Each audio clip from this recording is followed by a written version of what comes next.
Assalamualaikum and good day everyone. My name is Sharifah Syamina Anisat binti Ahmad Radi, your moderator. Thank you for taking the time to join us in this forum titled The Secrets to the Success of Outstanding Students, Inspiration and Strategies. Today we have three remarkable panelists. First, we have Dr. Farisa, a lecturer and academic mentor, Uzma, an outstanding student who recently received the Dean's Award for the fourth time. And we have Kasrina, a student who once faced failure but rose to success. Okay, we will hear their experience and strategies. Let's start with the first question for Dr. Farisa.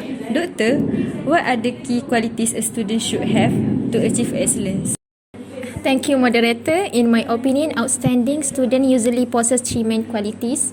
Firstly, success is the result of consistent effort healed by discipline, where time is managed well. After that, diligence that push through challenges and a desire to learn that extend beyond the classroom. We must remember, success does not happen overnight. It begins with us. Okay. I would like to share a story that can inspire us all. J.K. Rowling, the author of Harry Potter, once lived in poverty and was rejected by publisher 12 times. Despite facing difficulties, she kept pushing forward and is now known as one of the wealthiest authors in the world. This story reminds us not to give up, and success can come after continuous effort. That's all. Agree, Dr. Farisa. Discipline and diligence are indeed very important. Uzma, as an outstanding student, could you share what learning strategies work best for you? Thank you, moderator. My strategies are threefold. First is Feynman technique. Feynman technique is a technique that we try to teach others or whatever objects that have in front of us. For my experience, I try to teach what I have learned to my peers. If my peers are busy, I try to teach dolls or my toys or the other objects. And for the second one, I try to use brief notes. I create colorful notes with key phrases because I am a visual learner, and it helps me to remember and understand faster. For the last one is regular breaks. I study in blocks of 5 or 50 minutes and takes 10 minutes breaks. This helps me to stay focused and prevent burnout. Or I have another technique which is in regular breaks, but I modify it by myself, which is I take break 10 minutes after I study one chapter. That's all for me. Great, Uzma. The Feynman technique sounds very interesting. Kasrina, you have experienced failure but managed to bounce back. Could you share how you overcame that challenge? Okay. Thank you for that question, moderator. Yes, I failed in several subjects during my first year, but I realized that failure is not the end. So I did three things to overcome my failure. So the first one is I do reflection on myself, which is I look at my mistakes, such as wasting too much time on my gadget by scrolling TikTok 24 hours. The second one is seeking help. I approach my lecturers and seniors for advice. For instance, I express my feeling towards them about my studies and confide to my close friend for my problems. Lastly, I change my routine, which is I set a fixed study schedule and reduce my time on social media. For instance, in the morning, I wake up at 8 a.m. to take a bath and get ready for study. I will take just 2 hours per subject.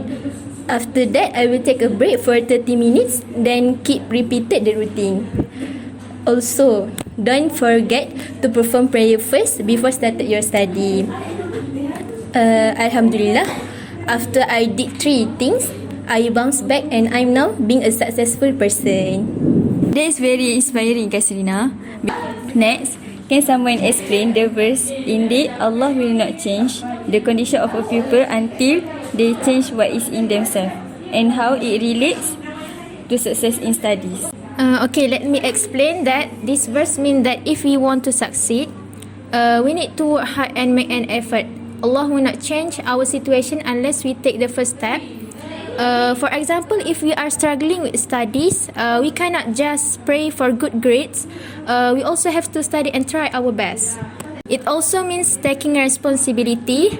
If I'm not doing well, I should ask myself what I can do better, like managing my time or asking for help. At the same time, we should trust Allah. After working hard, we leave the result to Him. So this verse teach us to act, improve ourselves and rely on Allah for success. Well, Dr. Farisa, let's apply this lesson in our studies, insyaAllah. What is your advice to students who have been stressed about exam and worry about failure? My advice is remember the verse from Quran. Do not despair of Allah's mercy. Indeed, Allah forgives all sins. Indeed, He is the most forgiving, the most merciful. From Surah Az-Zumar, Ayah 53. It's a reminder that we should never lose hope no matter what happens. But how does that help with studies? It teaches us that even if we make mistakes or don't do well, we can try again. Success comes from effort and trusting Allah. Exactly. If you feel like you didn't study enough, don't give up. Start now, make a plan and pray for Allah's help. It is because Allah forgives and gives us new chances, even in our studies. So, even if one fail, they should keep trying? Yes, because failure isn't the end. It's just a step towards success. As long as you work hard on and rely on Allah, you'll improve. And don't forget to ask Allah for guidance. Success in academics is easier when we combine effort with dua. That's all. Thank you, Uzma, Kasrina. Remember, never give up. Success comes from effort, hope and Allah help. Before we wrap up, could each panelist provide one piece of advice for the students present? We start with Dr. Farisa.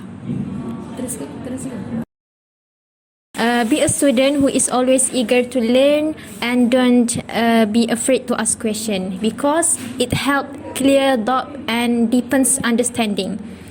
It is a way to ensure that you are always moving forward and improving in your studies.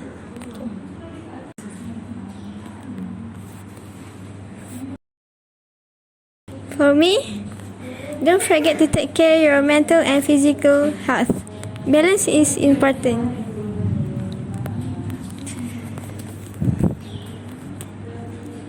Okay, so from me, failure is the best teacher. So don't be afraid to try again. Okay, that's all. Thank you to all the panelists for the insightful sharing. I'm sure the tips shared will help all of us to achieve excellence. Thank you very much. Thank you.